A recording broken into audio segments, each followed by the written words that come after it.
All right, welcome to another episode of Productized Snacks. Today, I am joined by Luiz Sent of Mailshake.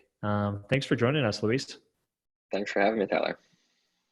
Yeah, man. Today's going to be a little different. Typically, we're capturing stories of productized service or service businesses that are looking to productize and scale a little bit of their journey. And today, we're kind of changing tracks a little bit because such a huge part of building really any business in those early days, specifically service businesses, is getting that initial traction and growing. And obviously, you can use cold email through many different stages and in many different ways, but a lot of people I talk to leverage that to get some traction. So my goal today was to just talk with you and learn a little bit more of what you're doing with Mailshake, how people are using it, and some of the best practices and things you're seeing from your side on how potentially service businesses can kind of get the most out of it. Wonderful. Yeah, it sounds great. So thanks for that intro as well.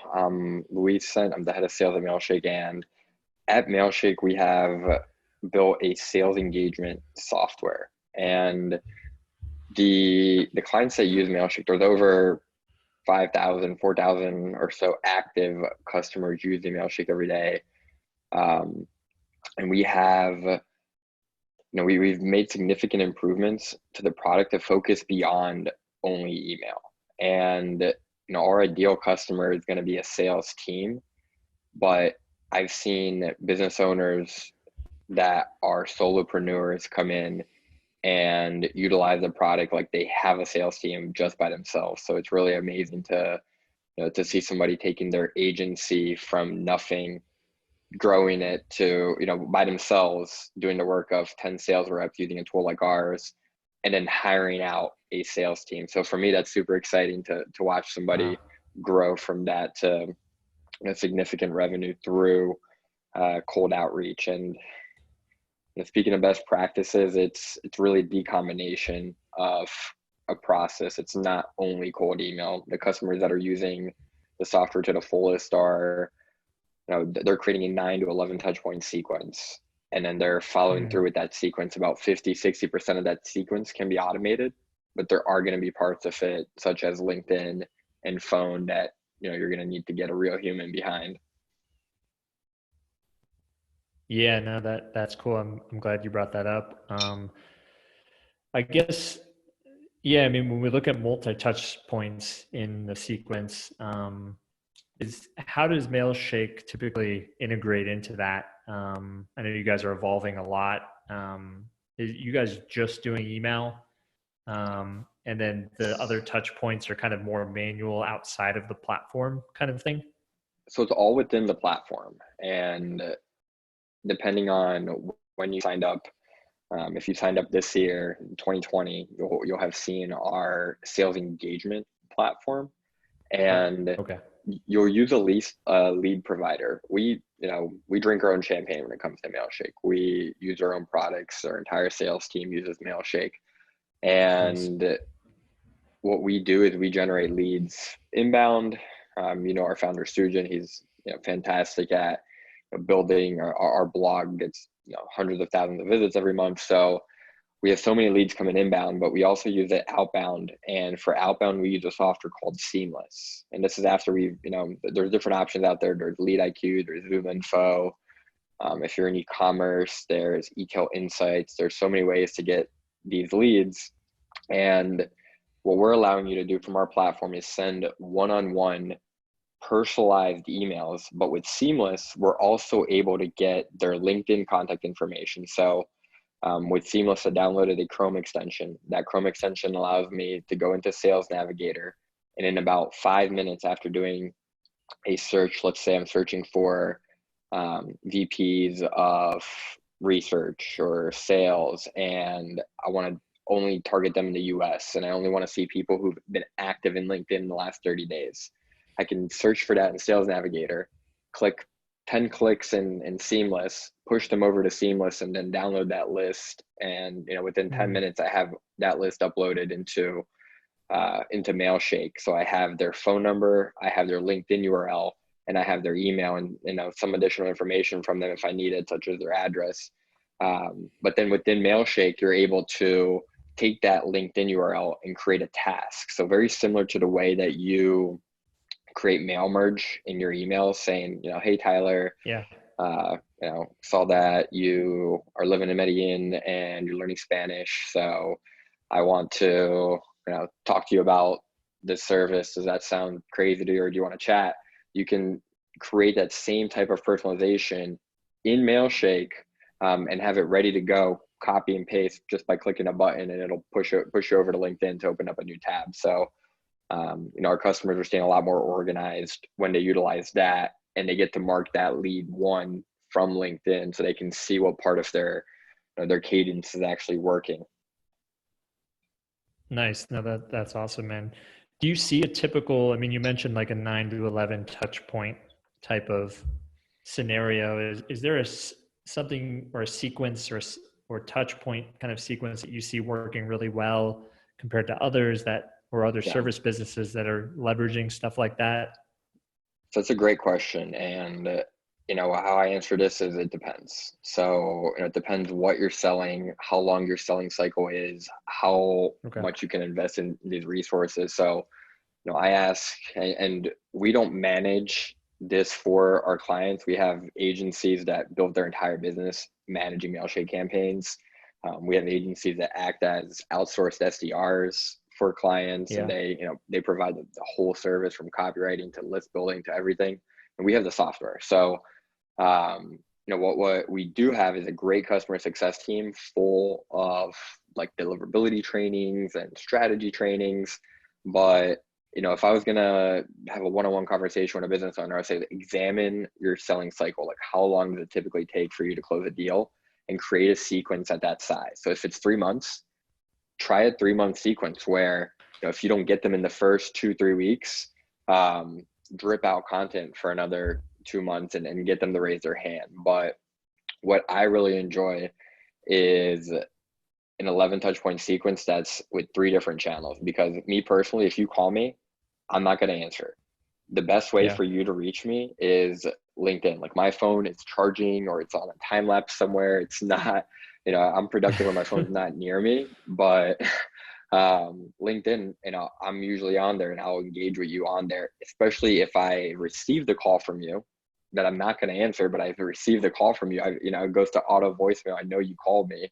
I know you emailed me, but on LinkedIn, that's my channel of choice. So what we recommend is starting on LinkedIn and going to LinkedIn first, verifying that data. Sales Navigator makes it so easy for you to do that. But don't just go on Sales Navigator. View a LinkedIn profile, and that can be a task within Mailshake.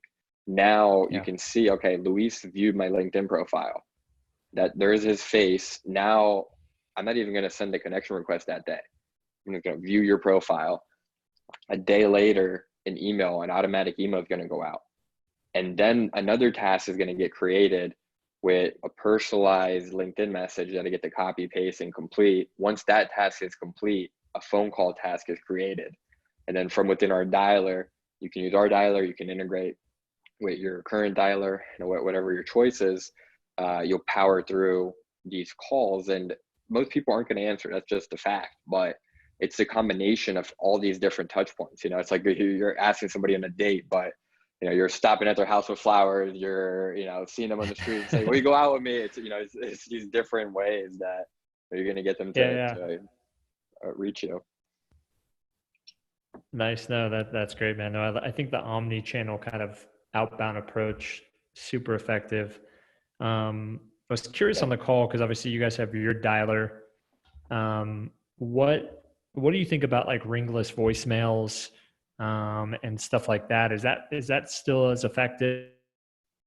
So personally, I haven't tested it. We bought ringless voicemails once, and we're about to send it out, and then last minute we're like, all right, let's stick to what we know is working. It's inexpensive, and if you think it'll work for you, it's worth a test. For us, we're more after these quality leads, and we're not having any issues getting them to respond with the 3 channels that we're going after right now. But we do integrate with a lot of different ringless voicemail providers like Drop Cowboy and Sly Broadcast, and it's to me, it's super interesting. You Yeah. know, being a millennial, I don't listen to voicemails. They get transcribed into text, and I can't imagine like listening to 10 minutes of voicemails. But there are, there is proof from a lot of sales trainings that voicemail, you can leave voicemails that give you callbacks. So, it's worth an experiment. Nice. One question I had that comes up a lot in my community and just service businesses I work with that want to do cold email, and you probably get this a lot, but is buying separate domains. They kind of refer to burner domains or just a separate domain so you don't ruin your core domain. How do you look at that as well? Part two, how do you warm up a domain that you want to use for cold email? Wow. Yeah. Fantastic questions. And I wouldn't call it a burner domain, right? Yeah. You want to have this domain as a domain that you can build up its reputation and use forever. And you can do that Yeah. if you do this right. So, it really depends on your lead quality, how you're cleaning your lists, and the type of content that you're sending. And then you can keep a good domain into, forever. So we have mailshake.com, and at mailshake.com, as I mentioned earlier, we have so many inbound leads come in. We have so many lead magnets and blogs and ebooks and things that we offer for free on our site. So we have probably 1,000 emails that go out from our main domain every day. And we don't want to risk that domain ever having any issues, Yeah. because we want to focus on opt-in inbound with that. When we go outbound, there's obviously a chance that you're going to get sent to the spam. You're sending unsolicited mail.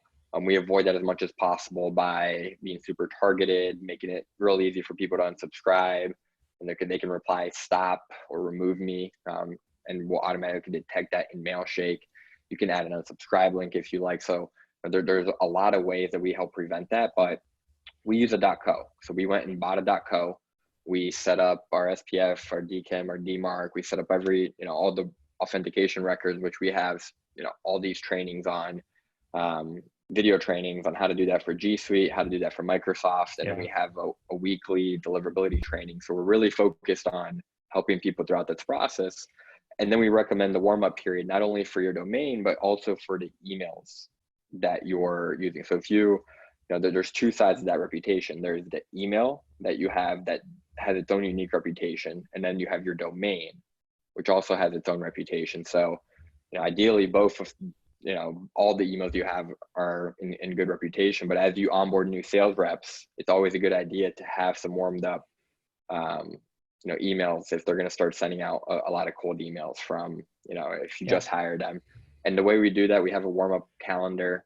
This is built in within Mailshake as well, so you can go in and change this weekly as you warm up. But we don't allow you to send, we don't limit your sending, but your email provider is going to limit your sending, and then we give you instructions on how to stay below that limit.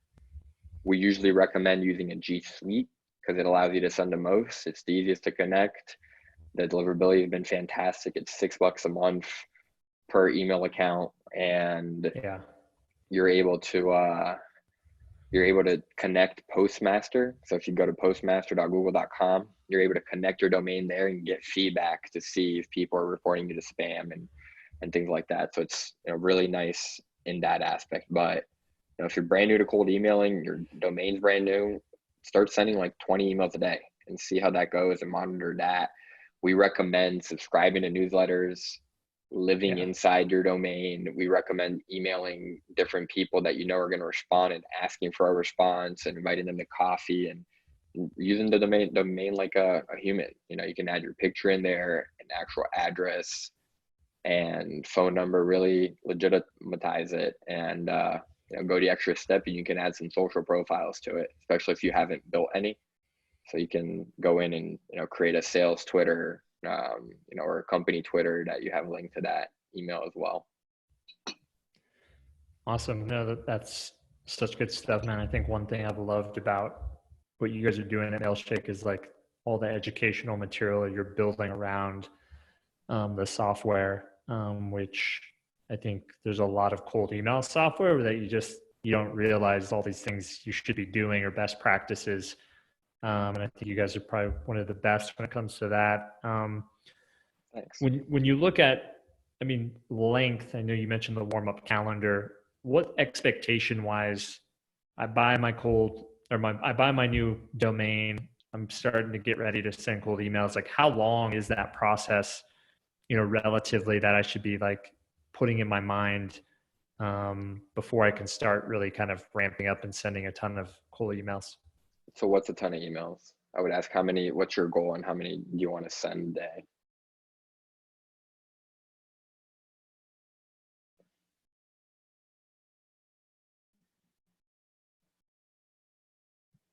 Tyler, you froze there.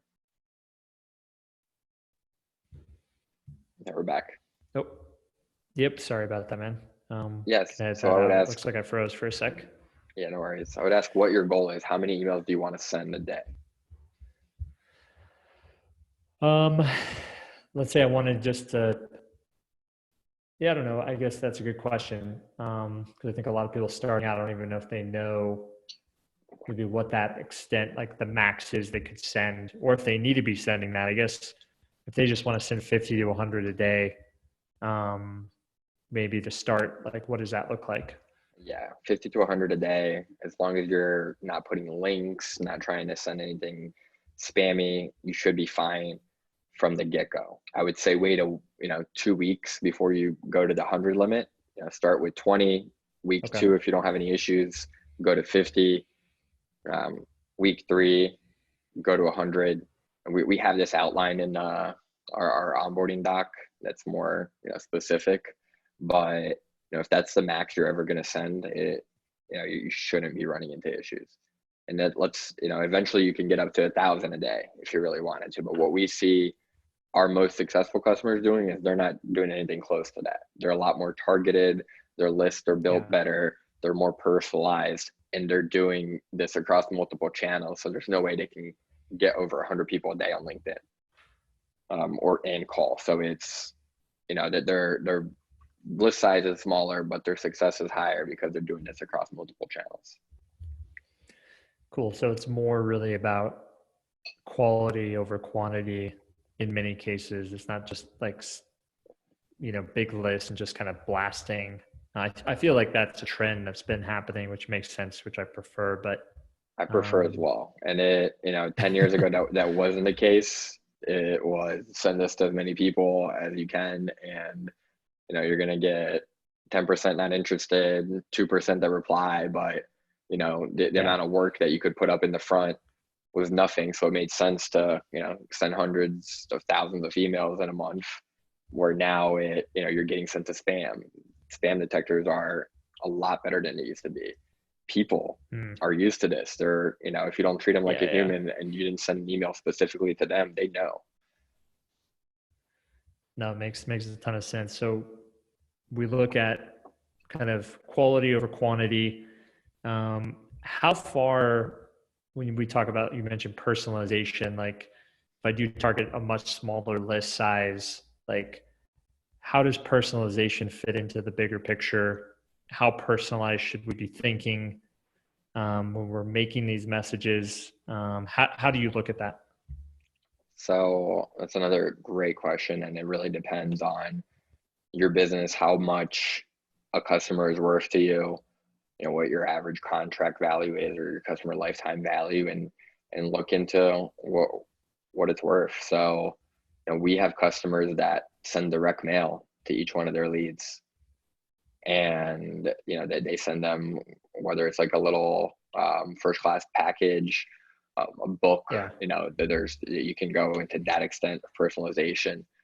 But, as a small business owner, somebody who's, getting ready to scale their agency, to productize their service, I would say the minimum you should do is research their LinkedIn, and you can hire somebody on Upwork to go and do this for you. You do this you start building your spreadsheet, and you create a Loom video and hire somebody on Upwork for 10 an hour to go in and create this column in your spreadsheet called first line.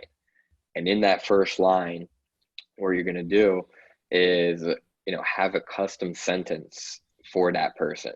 And you can either do this in your spreadsheet or you can do this within Mailshake. And if you have 1,000 leads, you're probably not going to do this for 1,000, but maybe there's 100 of them, 50 of them that you really want to do business with. And you can go in and spend that extra time and personalize this where, investing an extra 2-3 minutes per lead can pay off dividends.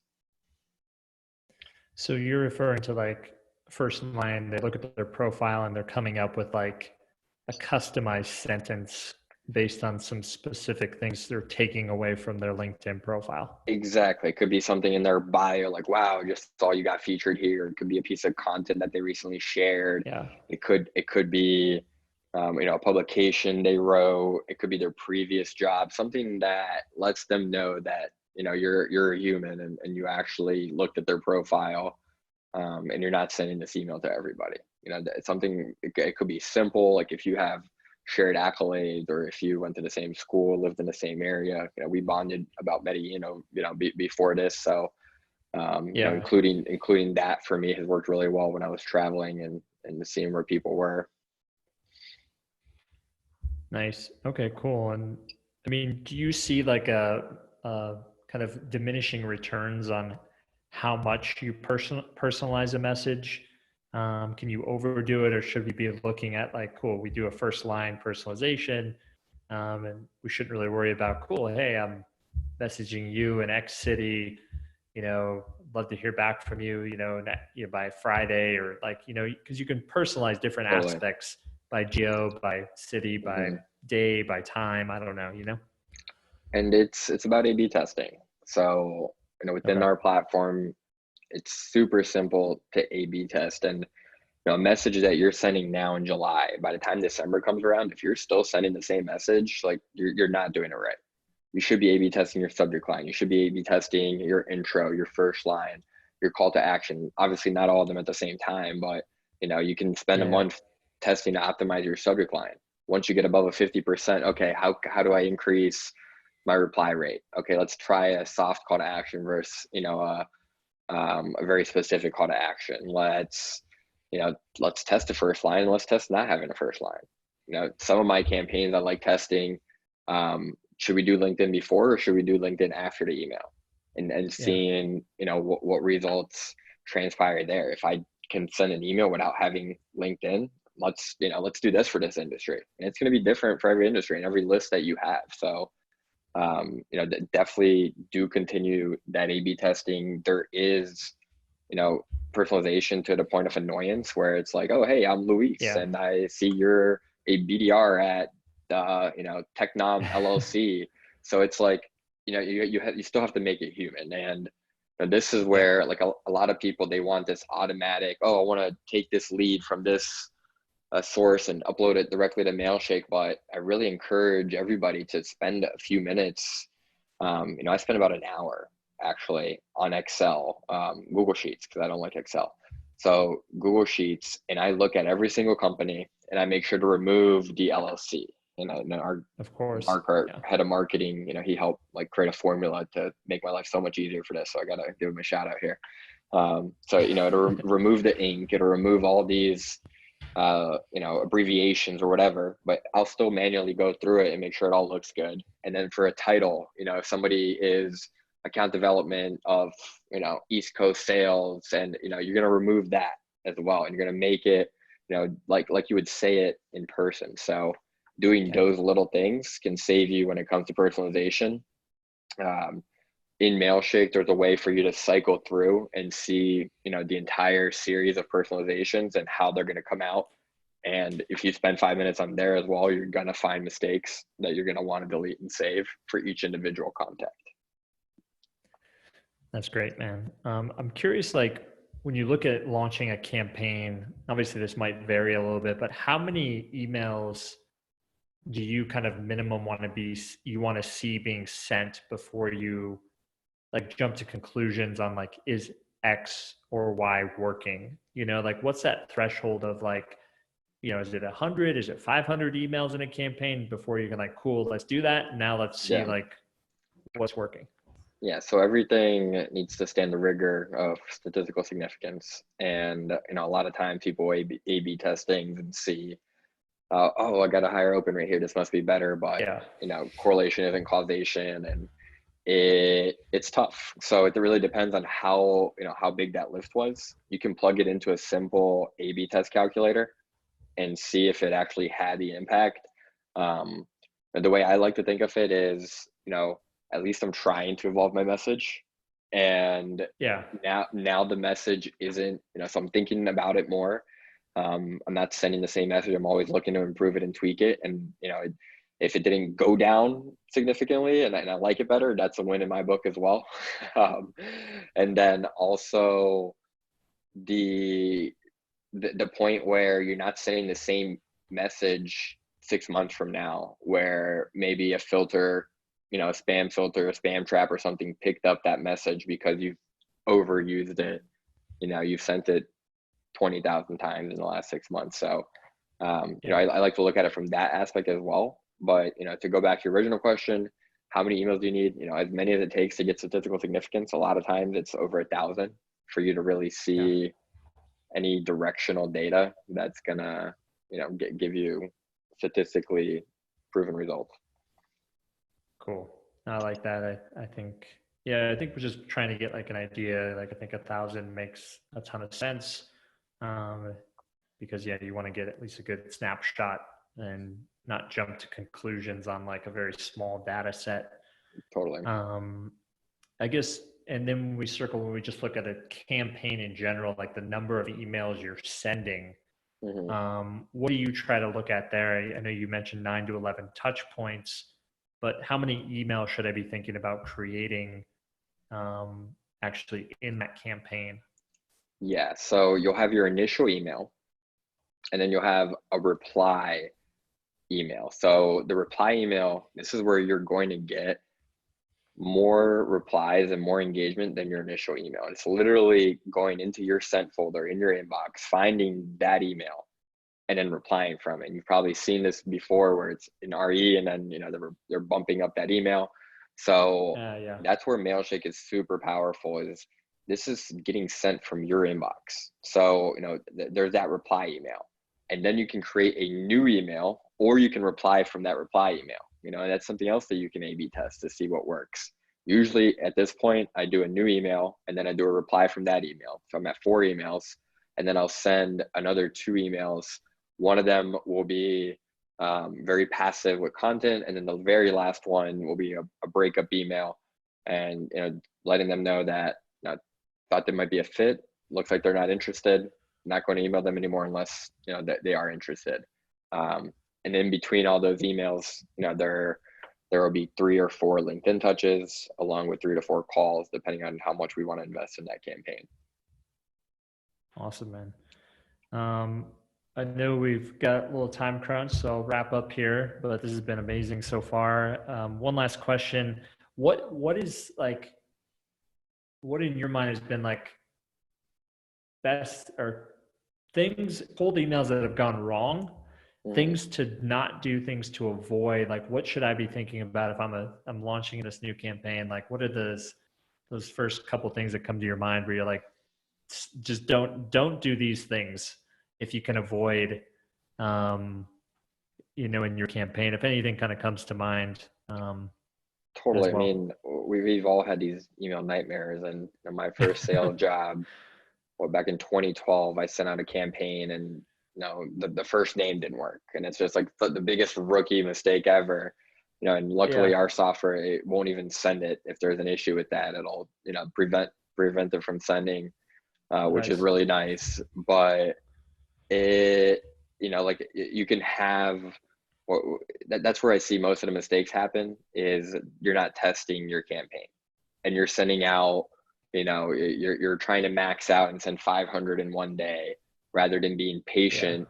And your very first day, send tests, actually create a campaign with your family members in it, and send tests to them, and run through that for a month before you go and scale up to thousands of emails.